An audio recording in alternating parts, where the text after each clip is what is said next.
järkinen estää tai jaksaa. Aina samat jutut, ja samat naamat. Siihen päälle vielä joku lapsellinen draama. Ja toistuu sama kaava viikosta toiseen. Joka illan jälkeen fiilis, miksi mä join ees? Ei tää tunnu oikeelta, ei mulla kivaa.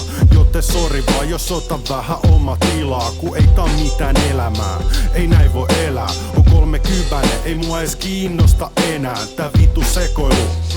Haluan vaan rauhaa ja olla taas vaan mä. Enkä osaa juoppo laumaa, mut älä ota väärin. Mulla on mun oma pirut, kaikkeen ylimääräiseen. Vaan pakko sanoa vittu tästä lähtien, kun ei tää muuten muutu mihkään.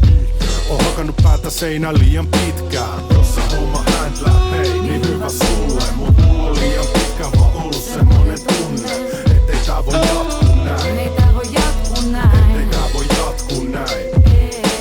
Jos sä homma händlää, hei, niin hyvä sulle. Mut mulla on liian pitkään vaan ollut semmonen tunne, ettei tää voi jatkuu näin. Ei tää voi jatkuu näin. Ettei tää voi jatkuu näin.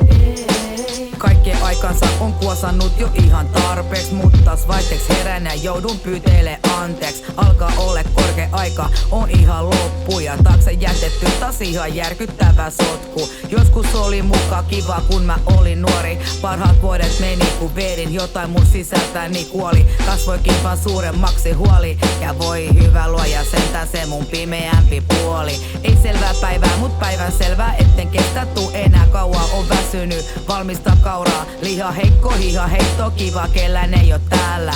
Pirjo, keijo, paja, jejo, mulle ei mitään päällä. Todellisuus iske päähän, tää on suunta väärä. En todellakaan ollut ajatellut tänne jäädä. Jätän taakseni tän hikisen kusisen läävän. Loppu köyhän miehen nakkaus, usko, toivo, rakkaus. Jos sä homma händlää, hei, niin